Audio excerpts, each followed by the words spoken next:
Dice la palabra del Señor: Judas, siervo de Jesucristo y hermano de Jacobo, a los llamados, santificados en Dios Padre y guardados en Jesucristo, misericordia y paz y amor os sean multiplicados. Amados, por la gran solicitud que tenía de escribiros acerca de nuestra común salvación, me ha sido necesario escribiros exhortándoos que contendáis ardientemente por la fe que ha sido una vez dada a los santos, porque algunos hombres han entrado encubiertamente, los que desde antes habían sido destinados para esta condenación, hombres impíos que convierten en libertinaje la gracia de nuestro Dios y niegan a Dios el único soberano y a nuestro Señor Jesucristo. Amén. Bien, hermanos, como bien lo saben, lo han leído, estamos estudiando la epístola de Judas, hermano de Santiago, hermanos del Señor, y hoy vamos a adentrarnos ya en el propósito de escribir esta epístola, Judas. ¿Por qué razón Judas quiere escribir la epístola o quiso escribir esta carta? Bueno, la respuesta la encontramos aquí en este texto que hemos leído el día de hoy. Su propósito es precisamente exhortarnos a contender por la fe. Sencillamente ese es el propósito. Ahora, como bien lo habíamos dicho, ese es el propósito de toda su epístola, pero no desde la perspectiva de mostrar un error doctrinal y formular la doctrina correcta, sino que Judas lo va a hacer, como lo vamos a ver hoy, desde una perspectiva de identificar el problema que hay en la iglesia. Y el problema, evidentemente, es la apostasía.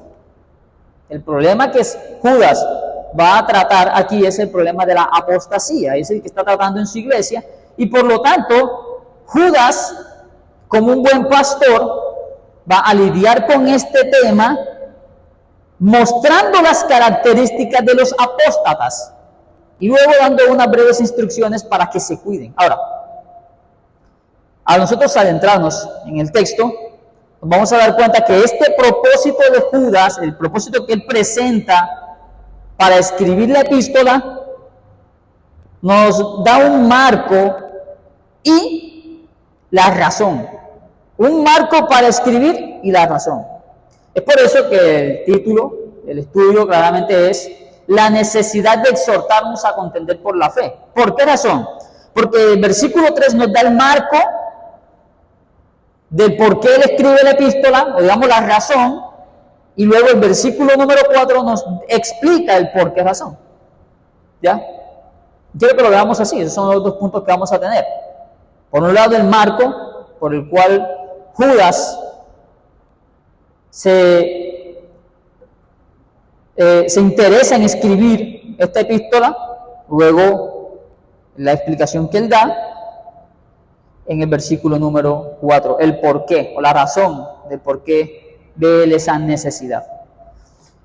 Cuando nosotros iniciamos el versículo 3 nos dice: amados, por la gran solicitud que tenía de escribiros acerca de nuestra común salvación.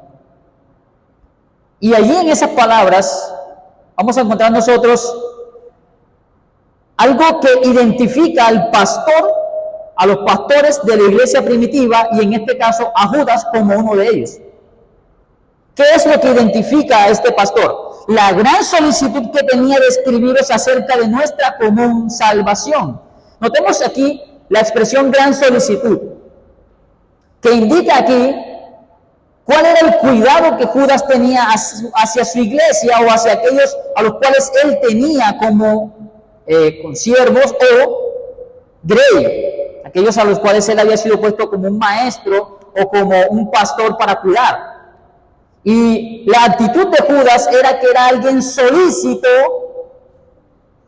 para enseñar la doctrina común o, como él lo llama aquí, la común salvación, acerca de la común salvación.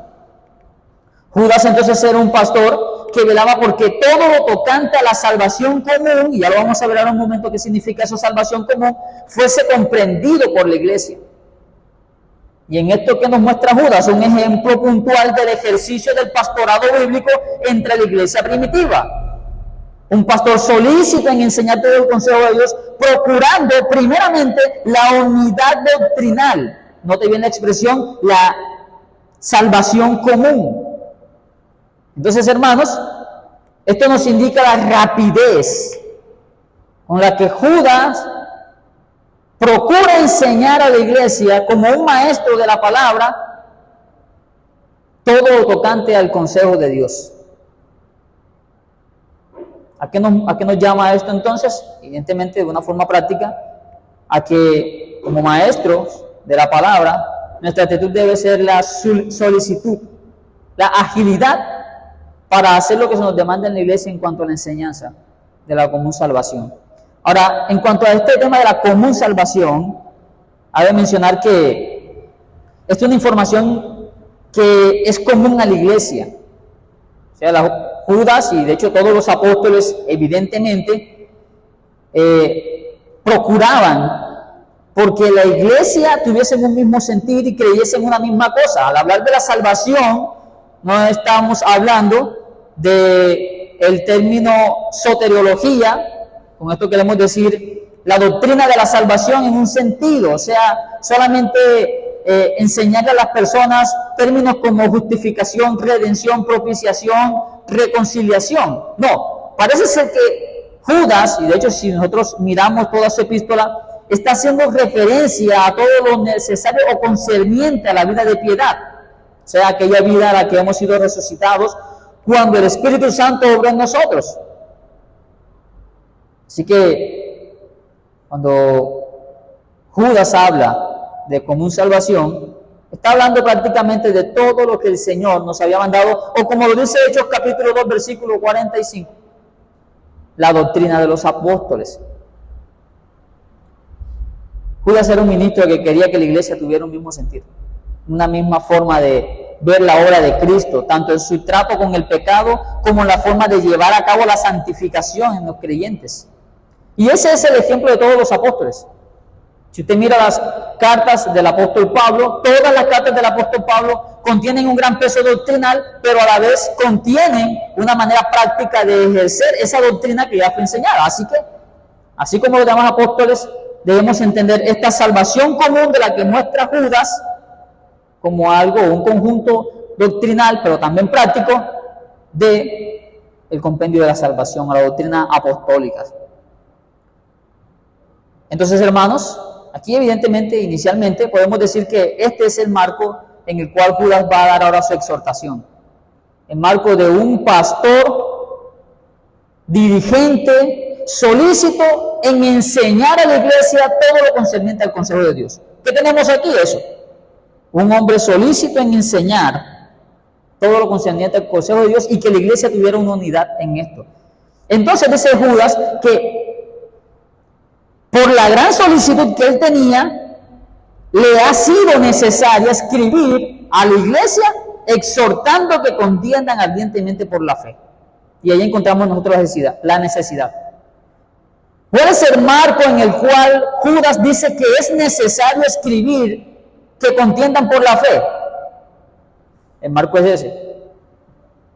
Puesto que él quería hablarles de la común salvación. Ya que él quiere hablarles de la común salvación, ya que él quería hablarles de todo ese compendio doctrinal y fundamental a la iglesia, hay la necesidad de exhortarlos a que contiendan ardientemente por la fe, que ha sido una vez dada a los santos. Note bien que aquí se repite un concepto. Primeramente, él habla acerca de la común salvación y ahora habla de la fe una vez dada a los santos. Aquí esto se presenta como un sinónimo. Judas aquí utiliza dos términos diferentes, pero que realmente tienen una similitud y que apuntan hacia lo mismo, una unidad doctrinal. Ahora bien, note bien el marco en el que estamos viendo. Contender por la fe, o exhortarnos a contender por la fe, hace parte de esas cosas necesarias para cuidar a la iglesia y mantener la unidad. esa exhortación a contender por la fe no es un cambio de propósito que Judas tenía. Entonces, bueno, yo les quería escribir de la común salvación, pero ahora como veo unos problemas, quiero enseñar. No, de hecho lo que Judas nos está diciendo es que como él es solícito en hacer eso, entonces hay necesidad de escribirles una exhortación para que defiendan la fe. Entonces lo que nosotros vemos aquí es a un Judas que en su solicitud por mantener la unidad en la iglesia y velar por el crecimiento en esa unidad, se hace necesario o ven necesario escribir una exhortación a que contiendan por la fe. Ahora, la palabra exhortación aquí expresa la idea de alentar. Una vez nos lo explicaba el pastor Juan Pablo, la palabra exhortación no es lo que muchas veces nosotros pensamos, no es un regaño, sino todo lo contrario, es alentar, es rogar, animar a poner manos a la obra, a algo que hay que hacer. Entonces, ¿qué es la necesidad que ve Judas? La necesidad que ve Judas en su propósito de mantener la unidad de la iglesia, la unidad doctrinal, la unidad en todo el consejo de Dios, es ver la necesidad de alentar a la iglesia a contender por la fe. Hay que alentar a los hermanos a contender por la fe. ¿Por qué? Porque esto es necesario para mantener la unidad, para cuidarnos los unos a los otros respecto al peligro. ¿Cuál peligro? Al peligro latente de la apostasía, que es de lo que Judas va a hablar en el resto de su epístola. Ahora, hermanos, contender ardientemente es una expresión que describe la forma como Judas nos quiere decir que nos mantengamos en la fe.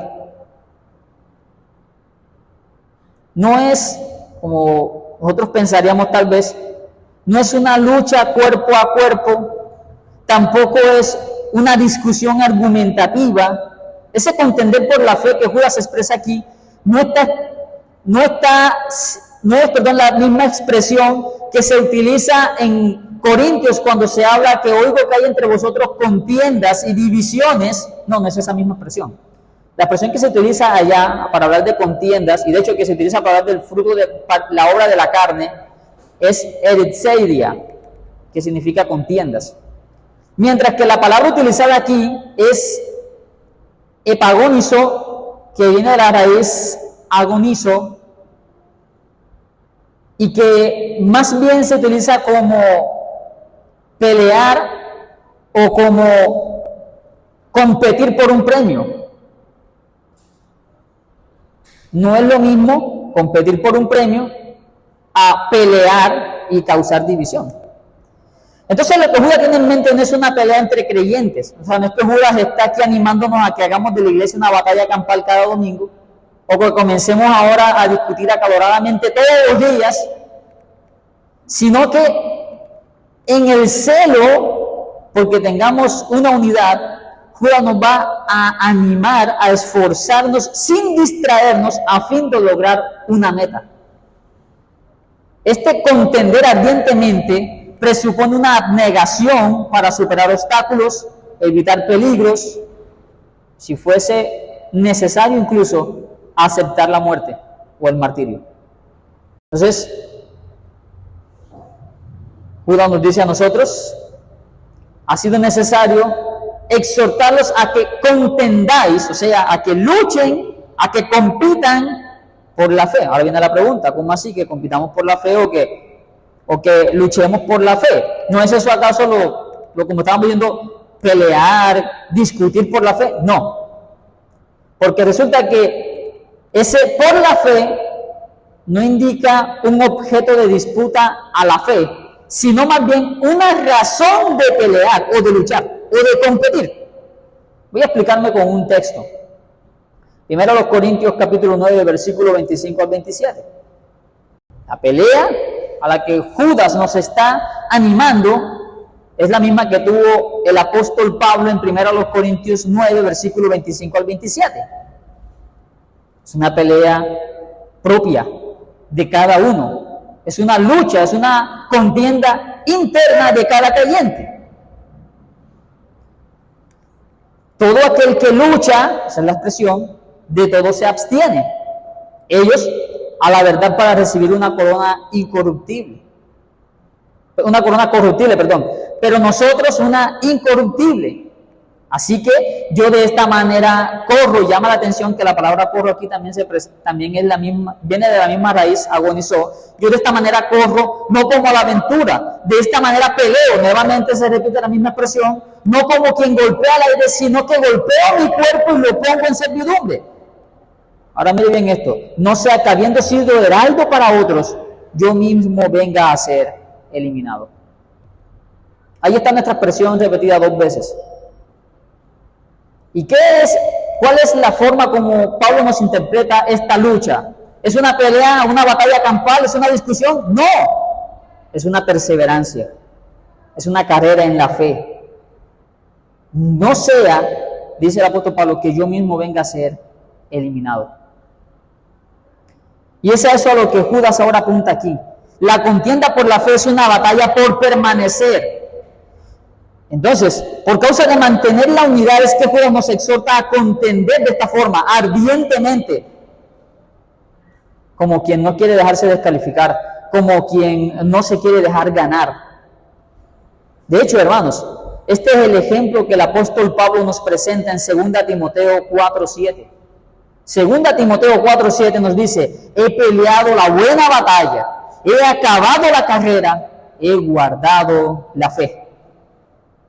La palabra pelear, acabar la carrera, se presentan como una perseverancia, como si dependiese de uno guardar el depósito. Y a eso es a lo que Judas nos está exhortando. Eso es lo que Judas procura, esa es la motivación, es lo que motiva a Judas a escribir esta exhortación. Ahora, ¿qué fe es esta que Judas menciona aquí al decir la fe dada una vez a los santos? ¿A qué fe hace referencia Judas? Porque él nos dice que él tenía solicitud de escribir acerca de la común salvación y ahora, más bien, y por causa de eso le ha sido necesario escribir exhortando que contiendan ardientemente por la fe que ha sido una vez dada a los santos. Pues teniendo en cuenta el contexto, nosotros damos por sentado que la palabra fe se refiere al cuerpo de doctrinas cristianas. Se trata del evangelio de los apóstoles, el evangelio que ellos proclamaron y que es por consiguiente la enseñanza de los apóstoles. Esto es lo que la iglesia primitiva conoció como la doctrina de los apóstoles. En Hechos capítulo 2, versículo 42, nos dice el texto que perseveraban en la doctrina de los apóstoles. Así que probablemente Judas está haciendo mención de esto al hablar aquí la fe una vez dada a los santos. Pero Judas no está hablando solamente del conocimiento y de la confianza del creyente que ya se tiene individualmente en Dios, porque de esta manera entonces Judas está hablando de una fe subjetiva, pero no es así. En este pasaje Judas habla de la doctrina cristiana, pero en un sentido de algo objetivo.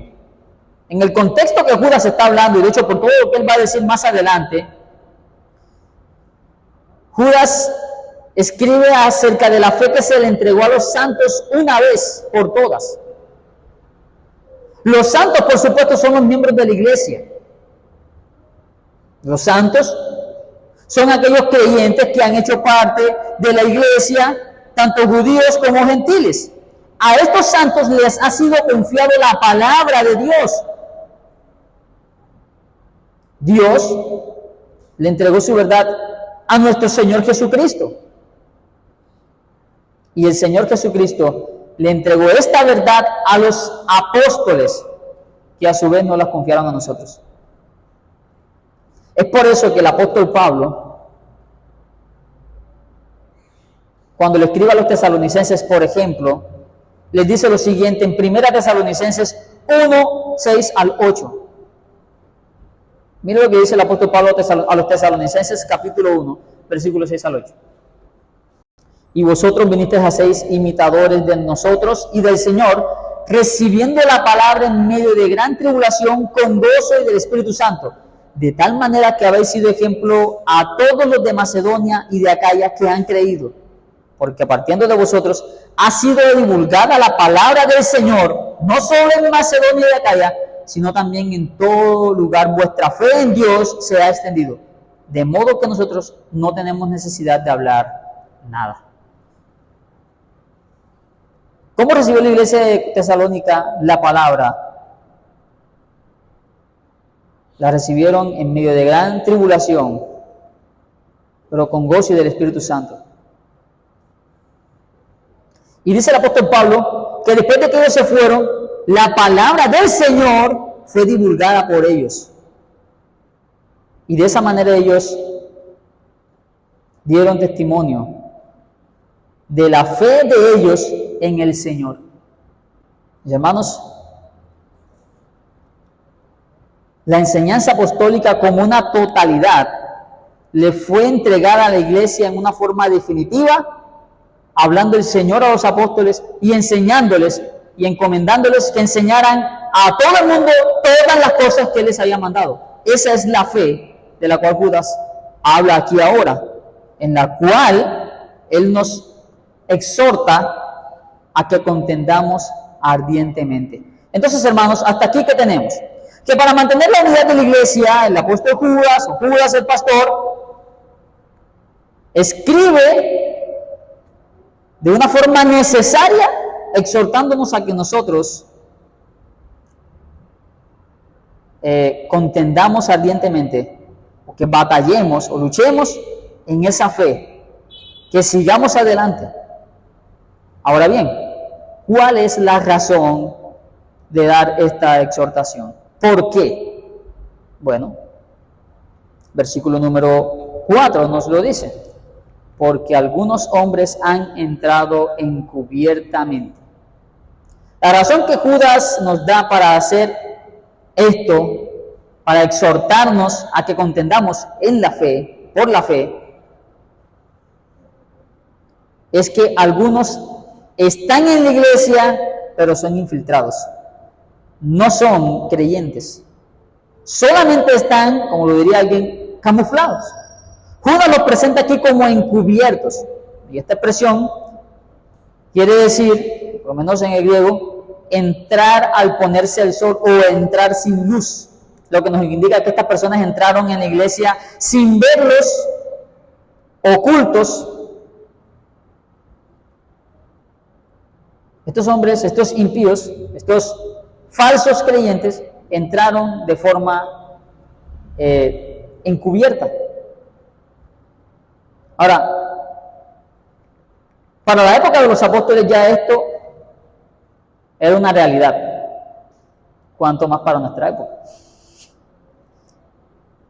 Así que la exhortación de que nosotros nos mantengamos luchando, contendiendo ardientemente por la fe, se hace mucho más necesaria ahora en la época apostólica.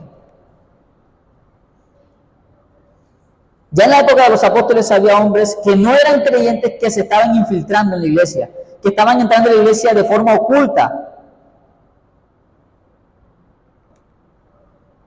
Ahora bien, Judas no solamente nos dice que este es el problema, es el peligro y es la razón por la cual él escribe esto, sino que Judas entra a dar una breve descripción con la intención de que quienes están en la iglesia batallando se examinen a sí mismos, examinen su fe de acuerdo a la exhortación que les está dando. Ese es el propósito de que Judas va a dar esta descripción que viene ahora, estas características que él va a presentar. Estas características que Judas expresa no es tanto como para que las, digamos, voy a decir en estos términos, para que nosotros estemos buscándolos, cazando a los apóstatas, sino para un examen interno. Y resulta que en este examen interno, Judas pone algunas descripciones que son más como tono de advertencia. Note bien, la parte B, perdón. Porque algunos hombres han entrado encubiertamente. ¿Y qué sigue diciendo? Los que desde antes habían sido destinados para esta condenación. Los que desde antes habían sido destinados para esta condenación.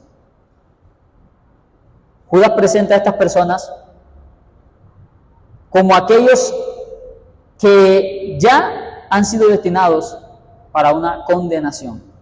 Aquí indiscutiblemente, hermanos, toca presentar la doctrina de la elección, pero indiscutiblemente también la de la elección para reprobación. Este es un punto doctrinal que a muchos les choca con el orgullo. De hecho, otros, en su celo por defender el honor del Señor, pretenden defenderlo negando la elección de reprobación. Es decir, niegan esta doctrina que es bíblica, que se encuentra en las Escrituras. ¿Por qué? Porque muchos, al hablar de la elección de reprobación, piensan y creen que Dios creó o decretó en su decreto eterno, decretó solamente la salvación de los elegidos, pero no decretó la reprobación o la condenación de los injustos. Pero eso es una doctrina que, como diría el pastor Alexis Proles, es la segunda cara de la moneda de la elección. Si creemos en la elección de los salvos, indiscutiblemente hay una reprobación. Hay una elección de reprobación. Entonces, al hablar del tema de la predestinación y sobre todo de la elección de reprobación, algunos cristianos señalan a Dios de injusto y hablan de injusticia porque ellos creen que Dios es injusto al salvar a unos y a condenar a otros. Y les choca hablar de la gracia, del pueblo escogido por gracia, de la soberanía de Dios. Todo esto porque sencillamente ellos ven al hombre como una marioneta que le tocó hacer el papel que se le asignó y después es castigado por ello. Así es como la gente hoy día ve la predestinación de reprobación. Pero ¿qué nos enseña la Biblia al hablar de predestinados para condenación? ¿Qué es lo que este texto nos quiere decir? Sobre todo, ¿qué quiere decir Judas al hablar de que estos son destinados para esta condenación? Bueno, lo primero que tenemos que decir es que indiscutiblemente la palabra destinados quiere decir eso, preparados para un uso específico, o sea, una ocasión puntual. Si yo digo que he destinado 20,000 pesos para comprar algo, quiere decir que los tengo guardados para comprar eso, sencillamente. ¿Su destino cuál es? Pues va a ser el pago de eso para lo cual yo los aparté. Ahora, el texto dice destinados para condenación, y obviamente eso también quiere decir lo que dice. El destino de ellos es la condenación. Entonces, hermanos, la Biblia habla de tal cosa como la elección para reprobación. Y este texto es uno de esos textos claros que nos habla de que hay hombres destinados para condenación. Ahora, hermanos, muy poco sabemos nosotros de los designios de Dios respecto a su decreto soberano. Muy poco es lo que nosotros sabemos sobre eso. Lo único que sabemos es que si somos escogidos es por la sola gracia de Él. Es lo único que podemos decir. Y como digo la confesión, este tema de la elección debería más bien humillar nuestro orgullo y consolarnos en nuestros momentos de ansiedad. Pero claramente la elección de reprobación no quiere decir que Dios participa activamente en la reprobación de los perdidos. Y eso es lo que este texto tampoco está diciendo. O sea, nuestro texto no está diciendo aquí que Dios activamente está participando en la reprobación de estas personas. Sencillamente está diciendo una característica de estos hombres. ¿Cuál es la característica? Que ellos estaban destinados para esta condenación. Sencillo. Ahora, hermanos, ¿qué podemos decir nosotros a esto? Lo que podemos decir es que estos hombres de los que se habla en el texto, esta característica que se presenta aquí, es la de aquellos que fueron pasados por alto cuando Dios escogió a aquellos a los que iba a salvar. Cuando hablamos nosotros de elección de reprobación, estamos hablando de que Dios pasa por alto a estos hombres cuando escoge a los que ha salvado. Los réprobos son aquellos que no son salvados. Solamente dos grupos: los escogidos por Dios y los reprobados. La elección de reprobación se da por sentado al confesar junto a las escrituras la elección de los salvos. Si Dios pasa por alto a uno, es para salvar a los pecadores. Entonces, aquellos que pasó por alto, los pasó por alto para no salvarlos. Los pasó por alto para no salvarlos. Por eso es que cuando nosotros hablamos de réprobos, estamos hablando de personas que no fueron aprobados, pero en la voluntad soberana de Dios. Ahora, hermanos, el texto nos dice claramente que habían sido destinados para esta condenación. O sea, es una elección para condenación. Y bueno, para esto tenemos que decir que hay dos elementos a considerar en la elección de los reprobados. Por un lado está la determinación de Dios de pasar por alto a algunos hombres al momento de elegir para salvar. Este es el acto de reprobación, que ya lo hemos explicado. Y está la condenación de esos reprobados, que es la determinación de condenar a aquellos que por causa de sus pecados fueron pasados por alto. Dios no actúa de forma activa en su condenación o en su reprobación. Ellos fueron pasados por altos, dejados en sus pecados, y la condenación es justa porque ellos reciben de acuerdo a su pecado. Voy a darle un ejemplo bíblico de esta descripción. Éxodo capítulo 7, versículo 2, vamos a hablar de Faraón. Éxodo capítulo 7, versículo 2 dice: tú dirás todas las cosas que yo te mande, y Aarón tu hermano hablará a Faraón para que deje ir de su tierra a los hijos de Israel. ¿Qué dice el texto? Y yo endureceré el corazón de Faraón y multiplicaré en la tierra de Egipto mis señales y mis maravillas. Y Faraón no os oirá, mas yo pondré mi mano sobre Egipto y sacaré a mis ejércitos, mi pueblo, los hijos de Israel, de la tierra de Egipto, con grandes juicios. Y sabrán los egipcios que yo soy Jehová, cuando extienda mi mano sobre Egipto y saque a los hijos de Israel de en medio de ellos. Bien. Este texto nos dice claramente que Dios endureció el corazón de Faraón, ¿cierto? Ahora la pregunta es, ¿y Dios endureció el corazón de Faraón? ¿Por qué juzgó a Faraón por sus pecados? ¿Cómo así? ¿Por qué? ¿No dice el texto que él endureció su corazón? ¿Cómo puede endurecer Dios a un hombre y después hacer a tal persona responsable de un pecado que fluye de un corazón que él mismo endureció? ¿Cómo puede ser eso? Bueno, la respuesta a esa pregunta está en lo que la Biblia nos explica acerca del endurecimiento del corazón. Y eso es la única forma de entender lo que nos dice la Biblia. ¿Cómo es este acto de endurecer el corazón? Endurecer el corazón es un acto de dejarnos en nuestros pecados. Lo que llamamos como un endurecimiento pasivo. Implica un juicio divino sobre el pecado que ya está presente. ¿Y cómo sucede esto?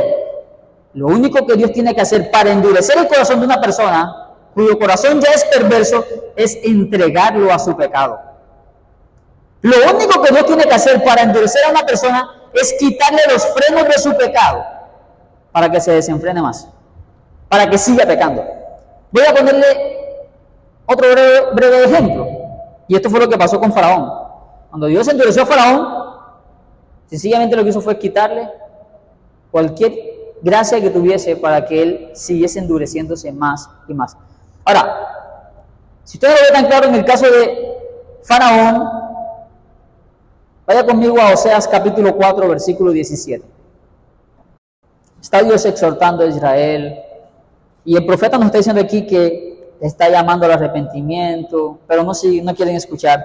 Miren la sentencia de Dios. Efraín es dado a ídolos.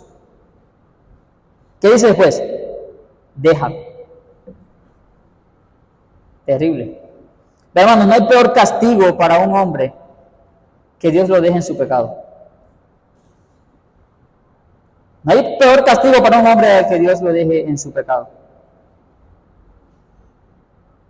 Es por eso que el apóstol Pablo, al hablar de los vasos de barro para destrucción, habla de ellos como si Dios soportó.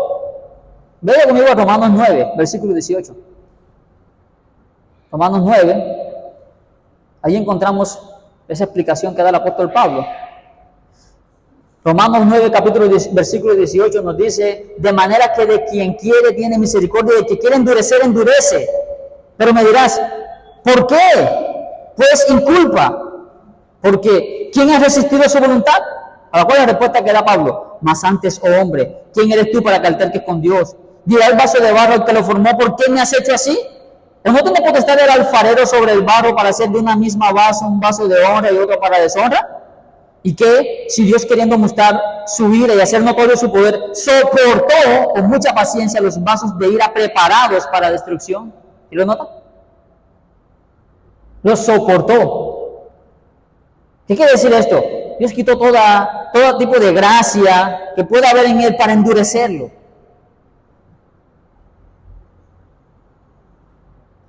El apóstol Pablo aquí claramente nos dice que estos reprobados son soportados.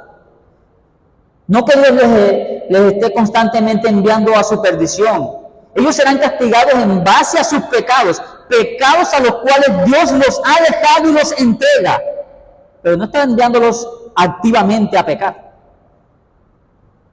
Sencillamente Dios ha quitado toda restricción de su gracia, de sus corazones. Y esto es entregarlos a hacer el mal. Ahora, hermanos, toda esta explicación, ¿por qué? Me disculpan, nos hayamos adentrado, porque evidentemente este es uno de los textos que explica claramente la elección de reprobación, pero esto lo muestra como una característica de estos hombres que han entrado encubiertamente. Y con esto, hermanos, quiero decir algo. Estos hombres que han entrado encubiertos son esos que no tienen una gracia restrictiva. Ellos no han muerto al pecado. Una característica puntual es que no han muerto al pecado. Son hombres que han sido destinados para condenación. Que no hay algo que los refrene en su pecado. Déjenlos solos y ya estarán maquinando el pecado. Esta mañana hablábamos acerca del adulterio, el hermano Renato nos estaba explicando acerca del adulterio. Son personas que apenas tienen la más mínima oportunidad para poder ver pornografía, lo van a hacer. No hay quien los vea. Esto es una característica de lo que nos presenta Judas, de estos infiltrados. Son personas que de algo de lo que podemos estar seguros es que tienen una condenación preparada. Ellos no han muerto al pecado. Ellos no tienen un corazón nacido de nuevo. Ahora, Judas nos sigue dando más características. Nos dice que estos son hombres que desde antes habían sido destinados para esta condenación, y entonces se va a empezar a dar la descripción. Son impíos. Al hablar de impíos, obviamente Judas está mostrando todas estas características, de los cuales ellos ya son destinados a la condenación. Hombres impíos, y obviamente al hablar de impiedad, estamos haciendo referencia a una conducta irreverente hacia Dios. Son personas que no tienen temor de Dios en absoluto. La impiedad es parte de su naturaleza. No se conforman a la piedad. En su naturaleza, estos hombres que entran encubiertamente no se ajustan a lo que es la piedad. De hecho, son contrarios a ella. Una característica de su impiedad es que convierten en libertinaje la gracia de nuestro Dios. Como lo diría el apóstol Pedro, son impíos que toman la gracia de nuestro Dios como pretexto para una vida desenfrenada. O como lo diría el apóstol Pablo a Tito, profesan conocer a Dios, pero con sus hechos lo niegan, siendo abominables y rebeldes, reprobados en cuanto a toda buena obra. Judas no está diciendo que esta gente sea gente atea, que profesen no creer en Dios. No. Son gente que entra a la iglesia por la puerta de atrás, por decirlo en estos términos, sí. Entran a escondidas a la iglesia con una apariencia de piedad. Ellos podrán reconocer la existencia de Dios, de lo contrario no hubiesen podido tener ingreso a la iglesia, pero su conducta revela impiedad, revela no conocer a Dios. Estas personas piensan que la gracia de Dios les permite entregarse a un libertinaje. Ellos dicen, bueno, como Dios nos perdona de todos nuestros pecados, entonces puedo pecar, y no hay problema en que yo siga pecando. Estas personas enseñan a otros a utilizar su libertad no para honrar a Dios, sino para satisfacer sus apetitos carnales. Ellos pervierten la enseñanza de la palabra de Dios, entregándose a una vida de inmundicia. Ahora lo último que se nos dice es que y niegan a Dios, el único soberano, y a nuestro Señor Jesucristo. Yo les digo, no es que tengan que negarlo de forma explícita verbalmente. Ese niegan al único Dios está ligado a la expresión anterior, que convierten en el libertinaje de la gracia de nuestro Dios. ¿Ya? Con su vida de impiedad, no solo convierten en libertinaje de la gracia de Dios, sino que de esa manera también niegan el señorío de Cristo sobre sus vidas. Eso es lo que el texto nos quiere decir. Está ligado ahí. Probablemente estas personas en palabras serían incapaces de negar al Señor. Pero cabe mencionar que Judas hasta aquí nos está advirtiendo que entre las características internas de aquellos que se han metido a la iglesia y que están destinados a una condenación, son personas que niegan el señorío de Cristo en sus vidas con su forma de vivir. Hasta aquí llega la razón de Judas exhortarnos a contender por la fe. Ya luego el versículo 5 en adelante empieza, ahora sí, ya como diríamos acá, la exposición de estos falsos creyentes. Pero hasta aquí llega su exhortación. Hermanos, ¿y esto qué nos enseña a nosotros? ¿O qué nos anima a nosotros? A examinarnos y a exhortarnos unos a otros, a contender y a probarnos si estamos en la fe. No sea que seamos nosotros mismos eliminados. Esta epístola nos está exhortando a nosotros a que estemos compitiendo ardientemente en la fe, que estemos peleando la batalla, como lo hizo el apóstol Pablo, y que nos estemos examinando recurrentemente, no sea que no estemos dentro de los elegidos para salvación, sino de los reprobados para condenación. Así que, hermanos, quiera el Señor guardar estas cosas en nuestros corazones y llevarnos a un autoexamen, porque de esa forma también contendemos nosotros por la fe, examinándonos a nosotros mismos.